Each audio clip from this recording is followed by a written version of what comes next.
Olá, divas! Estamos de volta aqui para mais uma conversa inspiradora para todos nós. Estamos hoje com uma pessoa muito bacana que vocês vão adorar conhecer a história dela, que é a Kelly Castilho. A Kelly ela é publicitária e cineasta e ela atua há 26 anos no mercado de filmes publicitários e cinematográficos. Em 2004, ela se tornou diretora de arte e em 2013 sentiu que era o momento de dirigir e colocar o seu olhar nos filmes publicitários e criar diferentes projetos. Aí, em 2018, ela iniciou as pesquisas para o seu primeiro filme de ficção, que é o longa-metragem Cláudia. Ela se especializou em direção de fotografia. Em 2019, rodou o filme Meninas Invisíveis, fundou o Africa.br Contemporary Institute e recebeu uma proposta para se tornar executiva de produção artística da Rede Globo, assumindo uma equipe de designers, de produtores de arte, cenógrafos, cenografia 3D e contra-regras, entre o Rio de Janeiro e São Paulo. Ela faz parte do júri executivo do Garrett Awards e do Ampro Global Awards 2020, além de fazer parte do Mais Mulheres Lideranças do Audiovisual Brasileiro. É uma das líderes do Grupo Mulheres do Brasil, assim como também do The Rewrite Netflix, um time de líderes do Brasil, Estados Unidos e outros países que estão ajudando a reescrever a história do audiovisual. Hoje, além de dirigir filmes publicitários e cinematográficos, a Kelly também atua como diretora de TV e tem consigo em grande conhecimento criativo e 360 do mercado audiovisual. Caramba, Kelly, olha, só de falar a sua biografia aqui, eu já vejo o quanto que a gente vai aprender e se inspirar aqui com você. Então, seja muito bem-vinda aqui ao nosso canal da Diva. Muito obrigada, Renata. E a gente gosta de começar essa conversa pedindo para você compartilhar um pouco, né, da sua jornada, da sua história e contar um pouquinho aqui para a gente como que você começou a atuar mais na pauta de inclusão racial e principalmente dentro desse mercado, né, do audiovisual, que a gente sabe que é um desafio grande.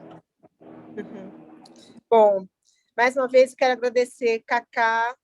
Muito obrigada pelo convite. Obrigada, Renata. É um prazer estar aqui com vocês. Realmente, parabéns pelo trabalho. Bom, eu passei, né, a me interessar cada vez mais pela pauta e trazer para dentro do meu trabalho, já não era de hoje, assim, já tinha um tempo. Lá, quando eu resolvi virar a página, na verdade, começar a atuar como diretora em 2013, na verdade, em 2012, né? Foi em 2012. Em 2012, quando eu comecei, eu já estava incomodada com todo o mercado, com todo o cenário. Já tinha algum tempo que eu olhava ao redor e não enxergava outras pessoas semelhantes a mim. Então, aquilo já vinha sendo um incômodo de como eu poderia transformar, como eu poderia agir para mudar isso tudo, né? O que eu tinha que fazer? E aí eu percebi que aquilo só ia mudar a partir do momento que eu estivesse realmente no topo dessa cadeia, né? Porque eu já estava, né? Já atuava como uma diretora de arte, que já é um grande cargo, vamos dizer, né? Dentro dessa máquina, dentro da indústria, o diretor de arte ele é um dos pilares dos filmes. Então, junto com o diretor de fotografia, e o diretor de produção, o diretor de arte é realmente um pilar bem importante, muito importante, que faz tudo acontecer, principalmente a estética toda do trabalho. Só que mesmo assim, se eu quisesse chamar, por exemplo, alguém para um filme, para uma publicidade, isso já era um trabalho. Assim, eu poderia até sugerir alguns nomes, mas mesmo assim ainda tinha o martelo da agência, o martelo do próprio diretor mesmo, que às vezes ficava assim, será? Não sei, não quero. E acabava tendo um olhar muito mais para as pessoas brancas, para as pessoas com um perfil mais europeu, e vez ou outra acabava deixando as pessoas negras mais como secundárias, né? sempre lá como figurante, era um ou outro, e isso tudo já era uma coisa que não tinha, não tinha senso, né? Então, ali eu comecei a querer já transformar. Mas, assim, lá, para mim foi impactante também uma coisa que aconteceu lá atrás, enquanto diretora de arte, eu tive a oportunidade de fazer um filme que se chama Carolina, e é um filme do Jefferson D., que é um grande diretor negro, que realmente também vem transformando o cenário brasileiro do audiovisual. E o Jefferson acabou me chamando, me contratando para fazer a direção de arte desse filme dele. E o Carolina foi assim um divisor de águas para mim também, porque naquele momento eu percebi o quanto havia uma mulher incrível, que era a Maria Carolina de Jesus, né, uma escritora que eu não sabia que ela existia. Aí fui conhecer a história dela, não sabia que ela existia, não sabia que ela existiu, né? E aí fui conhecer a história dela e tudo, e fiquei encantada, fiquei muito feliz pelo projeto de fazer parte disso. E esse filme acabou ganhando prêmio em Gramado, entre outros, teve uma repercussão interessante, foi um curta-metragem muito bonito, e que realmente colocou ainda mais a Maria Carolina, a Carolina Maria de Jesus, quer dizer, a Carolina Maria de Jesus, no, no meio, né, da literatura como para a sociedade atual, porque ela fez um grande sucesso. Então, depois eu fui perguntar para minha mãe sabia, conhecia tudo, mas acabou ficando esquecida, né? E a gente não tinha mais esse acesso. Então, nos últimos tempos, inclusive, houveram outras edições do livro dela, do Quarto de Despejo, porque houve edições desse livro da Carolina pelo mundo todo, por vários países, né? Na época que ela estava viva, quando Foi ela lançou, traduzida, né, para vários é, idiomas. exatamente. Então foi fantástico. E aí aquilo para mim tocou muito ali já, sabe? Com a Zezé Mota, foi ela quem fez o filme conosco. Isso tudo já ali já mexeu comigo, porque ao final eu falei, uau, eu estou aqui fazendo um trabalho de uma personalidade, falando de uma personalidade fortíssima negra, com um diretor negro. E isso, por que impacta tanto, né? Impactou tanto a minha vida naquela época, principalmente, porque isso não acontecia. Era uma coisa que eu não vivia. A minha carreira foi toda assim consolidada, principalmente na publicidade, e com a maioria, quase todos os diretores, né, homens brancos, héteros, né? E com certeza de famílias abastadas e descendentes de famílias abastadas. Então, essa era a realidade, né? E não, E contando a história desculpa, de homens brancos, né? Homens contando brancos na dirigindo e visão contando a história de deles, homens brancos, né? na visão deles, tudo na visão deles, né? Então, isso acabava realmente mostrando a realidade, né? O que é, né? É essa realidade. Essa é a realidade do mundo hoje ainda. Por mais que a gente venha lutando e trabalhando para fazer essa transformação. E a gente está conseguindo, né? Passo a passo. Hoje eu já posso dizer que vemos muito mais modelos e atores, né, e atrizes negras na TV, em outros projetos, em espaços de liderança, a gente vem buscando colocar essas pessoas, mas não é uma coisa comum ainda, né? Ainda é bem pontual, né? Então, tanto na TV, quanto na publicidade, no cinema a gente tem a APAN, por exemplo, que é a Associação dos Profissionais do Audiovisual Negro, que vem trabalhando também para, né, fortalecer os profissionais que querem desenvolver seus projetos. Agora nós temos uma questão aí, né, por conta da Ancine e tudo que vem acontecendo, esse desmonte do Ministério da Cultura todo, e então não está sendo fácil, mas eu venho acredito que realmente é possível fazer uma mudança em breve, assim que a gente tirar esse governo atual. Muito curioso que você trouxe essa história especificamente que te tocou, né? De você ser aí literalmente, né, impactada com a vida da Carolina e com todo esse contexto, né, de você ali fazendo a direção de arte de um filme de uma escritora negra que você não conhecia, que foi sucesso nacional e internacional, e num projeto que tinha um diretor, um homem negro, uma protagonista, né, também uma atriz de destaque, que é a Zezé Mota, porque justamente hoje a gente está está publicando um artigo de Lélia Gonzalez, e eu falei Olha, exatamente disso, o apagamento de Lélia Gonzalez. Eu estou fazendo exatamente essa costura, né? Como assim eu passei a minha vida acadêmica inteira, né, do ensino fundamental ao mestrado, sem nunca ouvir uma citação sobre Lélia Gonzalez, sem nunca ouvir falar de Lélia Gonzalez, né? Eu fui conhecer Lélia Gonzalez no movimento, né, na busca por igualdade racial, na militância, né? isso. Mas na academia a gente não conhece, assim como a gente não lê Quarto de Despejo na escola, Não, tá na lista dos livros que vão para o vestibular.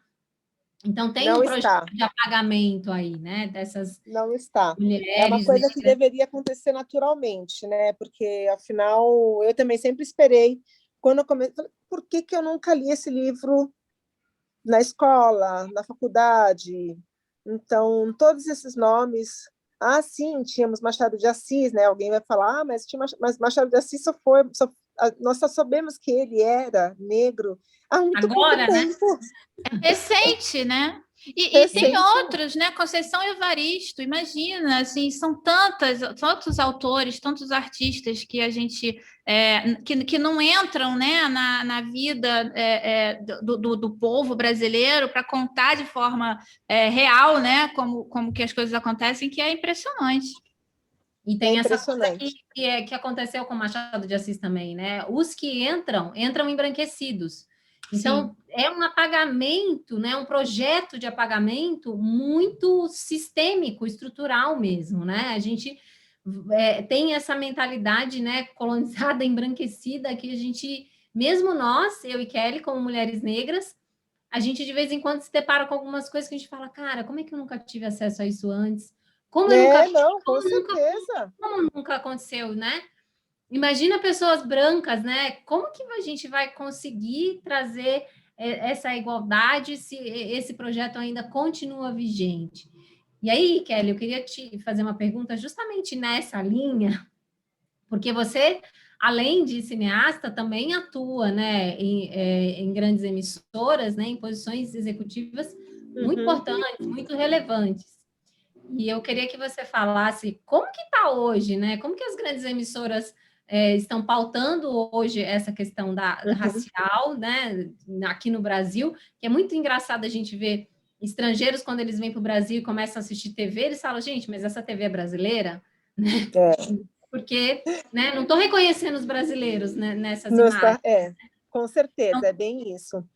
Tanto no Bom, quadro interno, eu queria te perguntar, tanto assim realmente colaboradores ali ocupando espaço, quanto no conteúdo das programações. Como é que você está vendo isso? bom, hoje eu acredito que a maioria vem buscando dar um pouco mais de espaço. Então, nós temos algumas apresentadoras, né?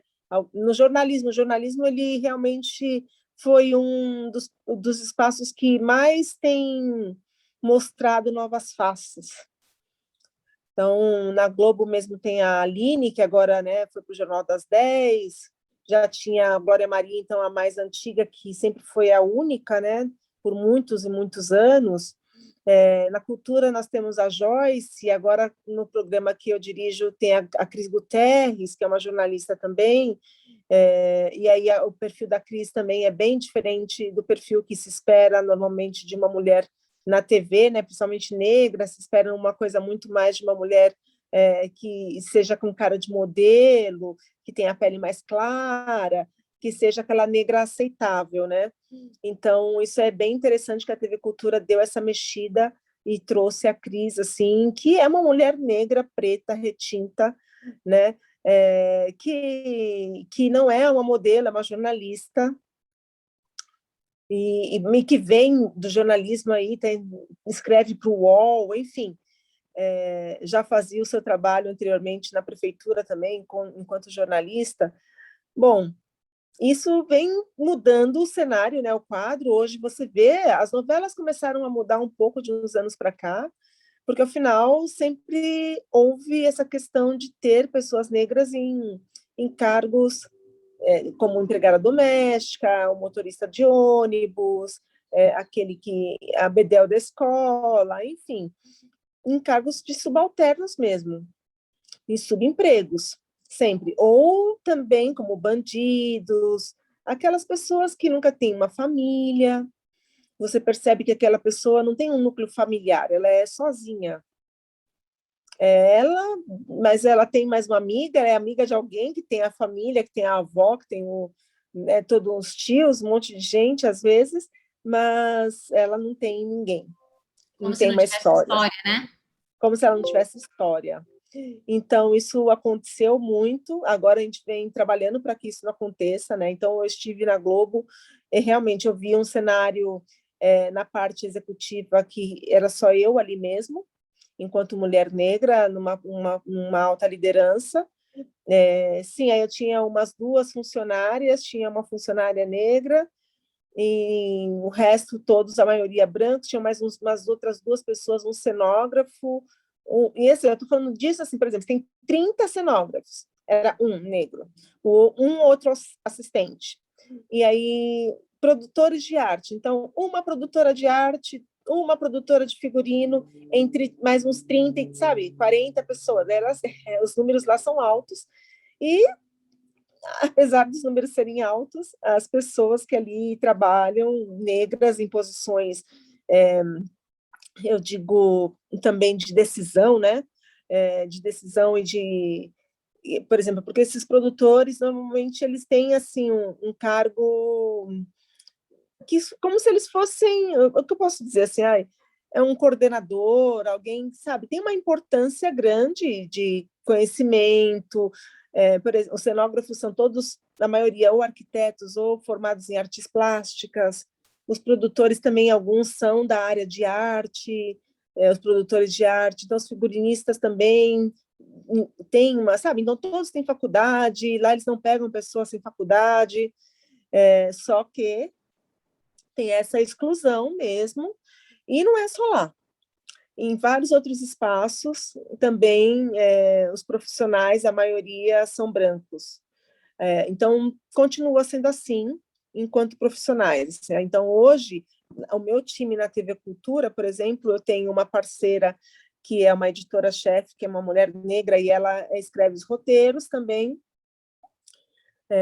Temos a Cris, temos mais uma pessoa negra de pele mais clara, que trabalha também como pauteira, e mais uma outra negra. Então, assim, está bem diverso. Temos um homem só no time em si, que faz toda a pré-produção, né? E aí o resto são mulheres. E aí, claro, na cadeia toda continua sendo a maior parte de pessoas brancas. Então, acima de mim, os outros, né, os diretores e o chefão são todas pessoas brancas também. Então, isso continua sendo em vários outros espaços também. Ainda não conseguimos fazer uma coisa efetiva, mais diversa ainda. Porém, eu acho que está mudando. O passo que a TV Cultura deu foi bem importante em relação a isso, porque eu continuo sendo essa única diretora negra ali, assim como eu era na Globo enquanto liderança, enquanto head de arte. Na Cultura, como diretora do programa, eu sou também a única. E isso não é que eu acho legal, não. Eu gostaria que tivesse muito mais outras pessoas negras ali, que a coisa fosse mais assim. A maioria são homens também, os diretores. E é assim, isso é a nossa realidade. É a realidade do mundo atual. É um processo, né? É uma coisa que não vai acontecer rápido, né? Acho que esse é um movimento importante, sentir essa mudança vindo, né? Com cada vez mais representatividade para imprimir, né? O que a gente precisa agora é imprimir velocidade nesse processo. E aí Kelly, aproveitando esse gancho, eu queria trazer a discussão para também uma outra dimensão de diversidade que recentemente ganhou aí bastante notoriedade dentro do mercado publicitário, que é a questão da comunidade LGBTQIA+, né? A gente sabe que há alguns meses teve uma grande mobilização de empresas, em especial de empresas do mercado publicitário, contra um projeto de lei que a Assembleia Legislativa de São Paulo queria votar, que era o PL 504. E aí, para quem não sabe, esse projeto de lei ele propunha proibir propagandas, né, com pessoas representando pessoas LGBTQIA+, porque consideravam que elas gerariam desconforto nas famílias e causariam danos às crianças. Absurdo, né? Absurdo, né? E aí houve uma grande mobilização, principalmente nas redes, as empresas se posicionando contra, fazendo pressão, e o projeto acabou não indo para frente. Aí, logo em seguida, a gente teve o mês de junho, né? Que a gente acabou agora, o mês de junho, que é um mês importante para a causa LGBT, que é o mês do orgulho LGBTQIA+. E, novamente, a gente vê as empresas se posicionando, muitas delas mudando o seu login lá na rede social, né? Mostrando a bandeirinha para reforçar o apoio. Aí chega julho, e aí?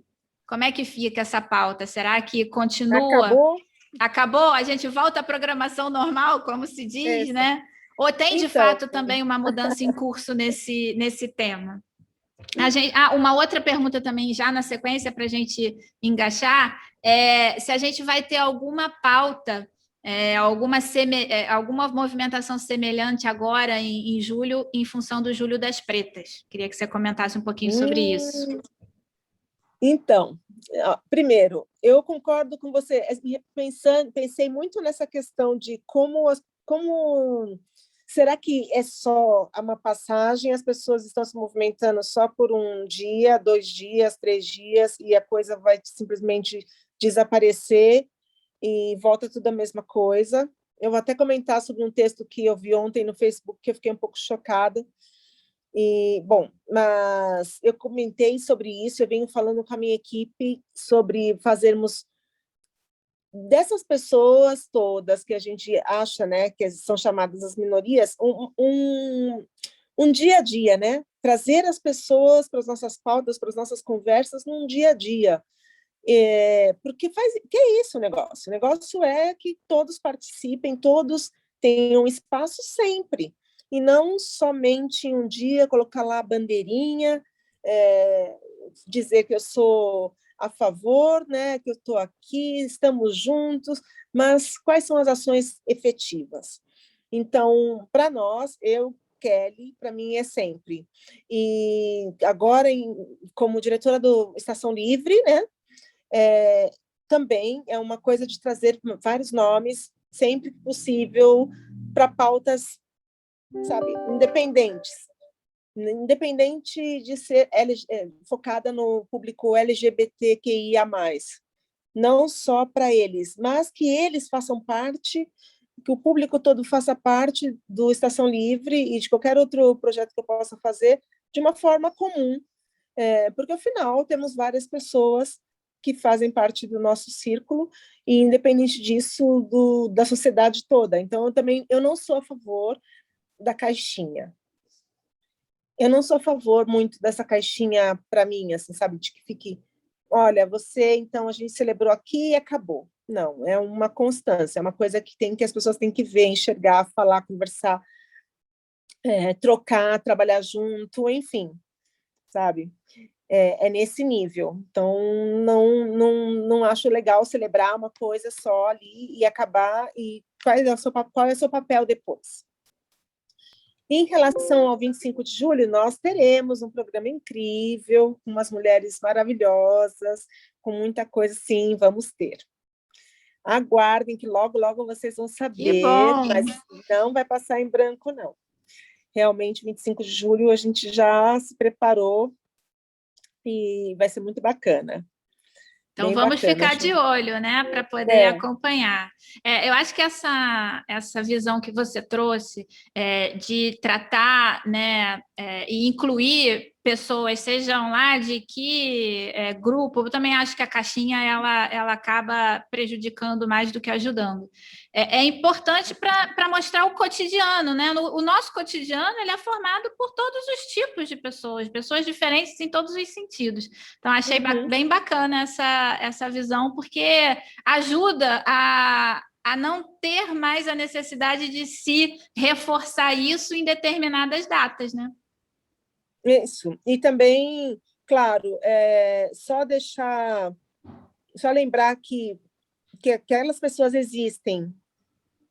Sim. Nessas datas X, é também um pouco dolorido. Tem que existir a data, ok, de qualquer forma, né? Faz parte de um reforço, e acho bacana se posicionarem também em busca disso, sabe, eu estou aqui, eu acredito nisso, faz parte dos meus valores, mas, ao mesmo tempo, o que você faz no seu dia a dia que realmente esse valor esteja ali em evidência, né? Esteja mostrando que faz parte mesmo do que você acredita. E aí eu ia comentar com vocês que ontem eu vi um post no Facebook de uma pessoa conhecida, e é um que deve estar circulando, de repente até vocês viram em outros espaços também, falando que antigamente tinham, por exemplo, o programa dos Trapalhões, tinha lá um homem que imitava um bêbado, e todo mundo achava graça, que tinha um negro que sempre tirava um sarro, mas todo mundo achava divertido, a vida era muito mais simples, era tudo mais legal, era tudo mais bacana, ninguém era tão chato que agora não pode fazer nada, que havia o Jô Soares tirava barato da sua própria gordura, que mais? Nossa, eram tantas coisas que eu ficava assim, eu fiquei horrorizada. Sim, tinha Glória Maria, claro, e aí essa pessoa escreve de uma forma assim, a Glória Maria, eu adorava a Glória Maria, e todos os atletas do esportes negros eu adorava também, e tal, mas agora tem esse mimimi todo, e tal. Eu fiquei, assim, bem chocada. Dureza, né? É um textão, o texto é bem maior. Oi, Cacá, desculpa. Eu vi esse texto e, inclusive, 2 pessoas me pediram ajuda. Cacá, como que eu posso responder isso com a comunicação não violenta? Como é que eu posso me responder? Eu falei, gente, calma, vamos por partes, né? Eu não aguentei, Cacá. Né? Eu não aguentei. E aí, quando eu vi aquilo, quando eu percebi, quem replicou, né? Porque compartilhou de alguém, e ainda estava lá escrito, assinado, autor, todas as pessoas que eram felizes, com mais de 40 anos e que um dia foram felizes. Meu Deus, não acredito que eu estou vendo isso. Aí eu não aguentei, sabe? Aí eu falei assim, olha, realmente eu não lembro, tem uma frasezinha que inicia o texto que fica assim, um dia eu fui assim, assim, assado. E aí eu falei assim, olha, peguei um pedacinho dessa frase, né, e falei, olha, eu, quando era criança, na escola, muitas vezes, em 2 das escolas da Zona Norte, onde eu cresci, escolas particulares, eu sofri várias piadinhas, e sofri por piadas, né, e racismo, e isso não era fácil, assim como também uma mãe, uma vez, de uma pessoa, aí eu não citei o nome, mas é a mãe da dita cuja que replicou aquilo, falo de verdade isso. Essa mãe um dia foi racista comigo, assim, ela me pegou na porta da minha casa com vários amiguinhos para nos levar para uma festa, alguma coisa assim. E eu acho que eu esqueci alguma coisa, um presente, sei lá, alguma coisa, e ela teve que voltar. Mas era assim, tipo, subiu a rua, e aí quando chegou na porta da minha casa, assim, né, ela falou assim, tinha que ser preto mesmo, né? Tipo, aquilo eu nunca vou me esquecer. E eu falei assim, nossa, eu nunca vou me esquecer disso. Afinal, eu era uma criança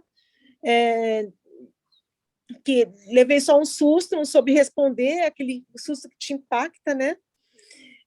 E aí você convive com maioria de brancos, né, num bairro onde, apesar de ser uma periferia, de classe média, então a maioria ali na Vila Gustavo, onde eu cresci, são pessoas brancas, e aí e eu não me esqueço. E quando eu vi esse textão ontem, eu falei, não acredito. Então eu não consegui aplicar a CNV, não. Eu acabei, só não citei nome, mas eu deixei claro que eu fiquei assim, irritadíssima com isso, porque é aquilo, as pessoas não querem que muda. Não. Então, essa transformação que nós estamos fazendo, tem muitas pessoas que acham assim, absurdo. Sim.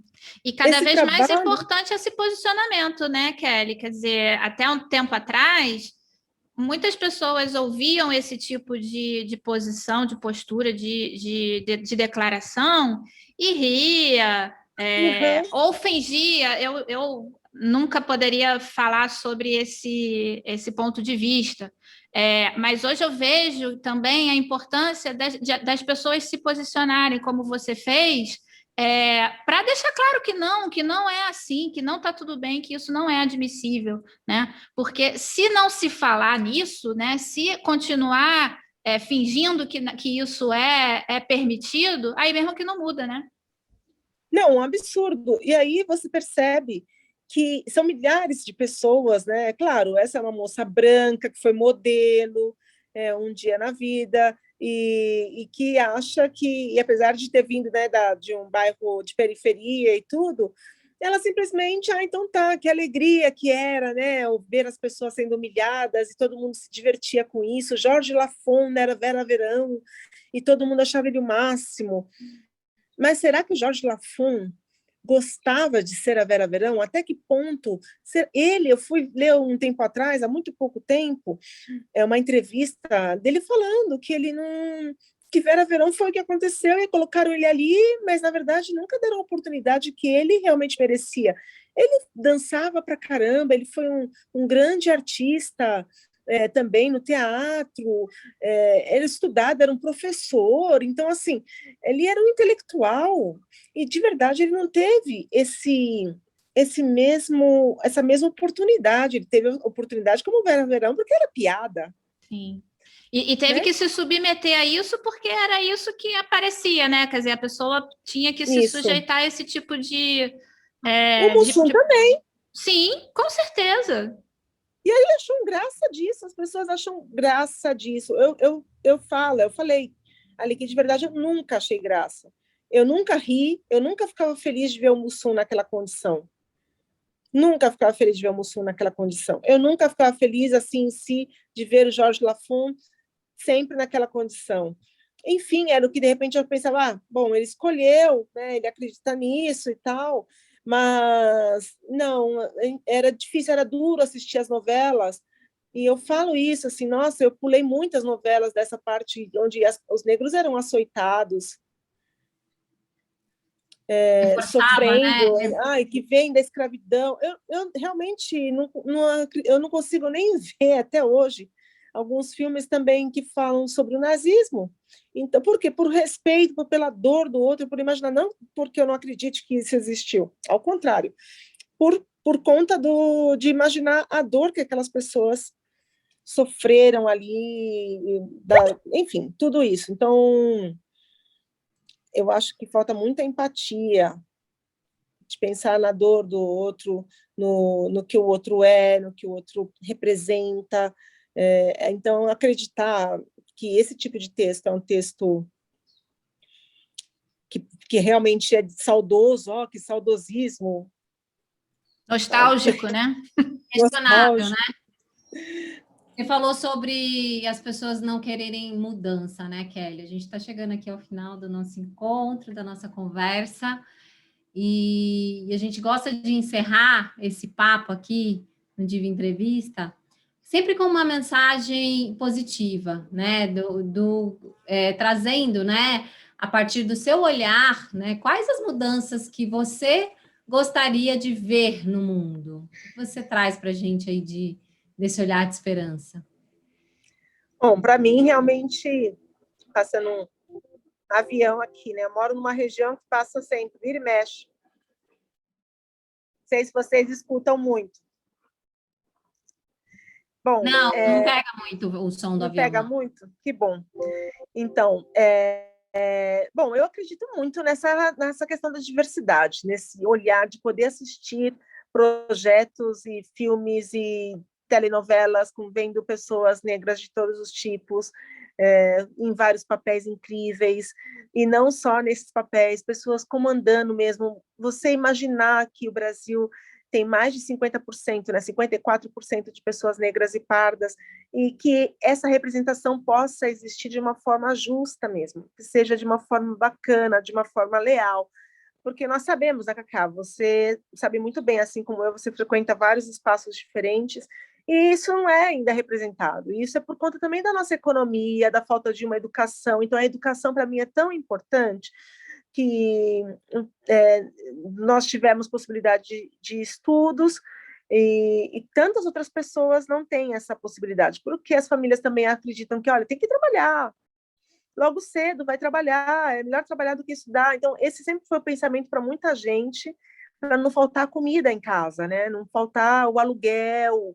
Então, botavam muito mais fé no trabalho, de poder ter aquele dinheirinho, do que nos estudos, para crescer um dia e se tornar a pessoa mais bem paga, mais bem reconhecida e tal. Então, eu acredito muito, e eu sonho muito com boas escolas para todo mundo. Boas escolas para todas as pessoas que não têm condições de pagar hoje uma escola particular, que é o que acaba fazendo a diferença na vida de muita gente.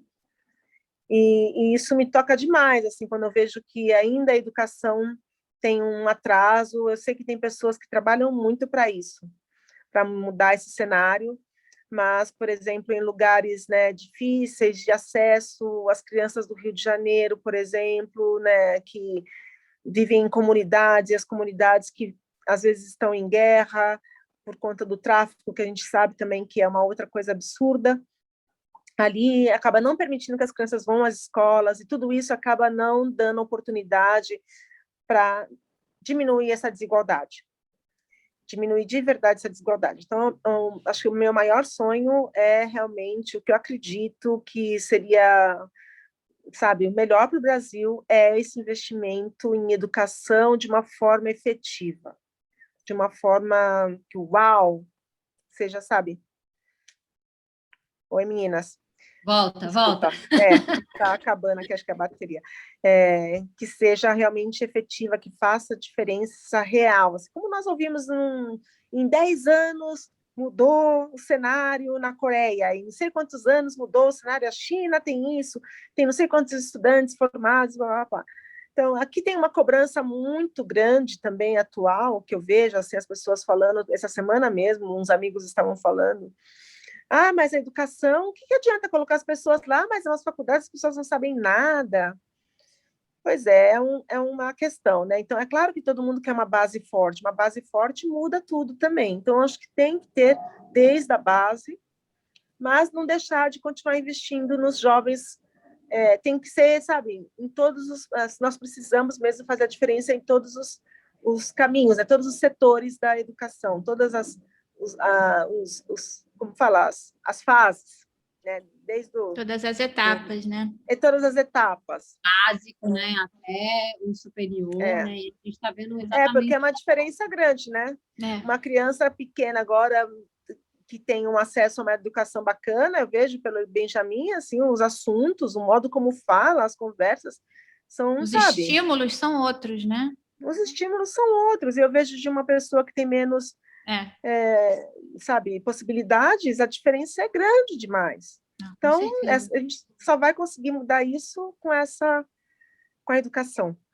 Para isso, a gente precisa de um projeto de longo prazo, né, Kelly? Porque acho que o grande problema aqui é esse, né? A gente vê governo, entra governo, sai governo, e cada um quer deixar a sua marca ou os seus projetos, e a gente não tem um projeto de país, de fato, de longo prazo. E educação é longo prazo, é investimento. Com certeza, é investimento e, assim... Mas eu acredito que se tivesse, né, com tanto dinheiro que rola, né, tanto dinheiro que rola na mão de um, na mão de outro, cada escola, eu acho que já tivemos essa possibilidade aqui em São Paulo, com os céus, né, uma vez, a Cacá foi junto no céu, naquele céu que a gente visitou, né, Cacá? Sim, a gente fez aquele projeto, né? Nossa, que trabalho fantástico, né? Então, quem Uma vai a fundo estrutura ali, completa, né? Tem ali o esporte, tem a nossa, arte, tem a Aqui no educação. Rio tinha, na época do Brizola, era o CIEP, É. né? Que a criança vai e fica o dia inteiro. isso. Mas se você visse o lugar, Renata, assim, sabe, no meio de uma comunidade, assim, bem Sim, na no meio entrada de da uma comunidade, favela. assim, Exatamente. Piscina, né? Quadra de Tudo, toda a esporte. infraestrutura. Exatamente. E tudo bem cuidado, tudo Sim. muito bem cuidado. Os jovens lá também, sabe, um espaço que você ia querer. Eu falei, gente, com certeza eu gostaria de estudar Colocaria numa escola como essa. Então, né, continuar o Vamos trabalho. ficar com essa expectativa, né? Sempre essa esperança. Eu acho que a gente precisa continuar acreditando que a gente vai conseguir, em algum momento, fazer essa mudança, porque Fazer essa mudança real. Se a gente puder aliar ainda, né, a colocar nos nossos currículos escolares as nossas mentes, né, de homens e mulheres negros, né, e trazer essas histórias, né, trazer Carolinas, trazer Lélias, né, trazer esses personagens importantes da construção do nosso país, que são invisibilizados, que são apagados nesse projeto de embranquecimento, né, tanto do nosso pensamento quanto da cor realmente da nossa população. Se a gente puder aliar as duas coisas, realmente me parece que é um mundo que eu gostaria mais de viver. Chegamos ao fim da nossa conversa. Muito obrigada, Kelly. Tem pano para manga, né? Dá para a gente falar muito a gente vai mais. falando, porque tem muita coisa, muito assunto, né? Mas eu que agradeço, meninas, agradeço pelo convite, querido, por esse bate-papo incrível. Acredito que são esses assuntos, né, que a gente vai trazendo e levando para transformar mesmo a cada dia a realidade da nossa sociedade. E parabéns pelo Estação Livre, pelos seus projetos pessoais também, por ser, né, essa representatividade nesse espaço, nesse mercado, nessas posições que você ocupa, né, que são tão relevantes e representativas para que outras jovens negras, né, olhem para você e tenham esse desejo, né? Olha só que interessante, eu posso ser uma diretora de TV, eu posso ser uma diretora de arte, eu posso ser uma cineasta, posso viver essa realidade, eu posso sonhar com isso, porque eu me vejo ali, né? Eu me vejo em você. Verdade. Parabéns. Obrigada, e parabéns para vocês também. Sigam firme, longa vida ao Diva. Longa vida. Muito obrigada, Kelly. Obrigada, foi maravilhoso. Pessoal, a gente volta na semana que vem. Até lá. Tchau, tchau.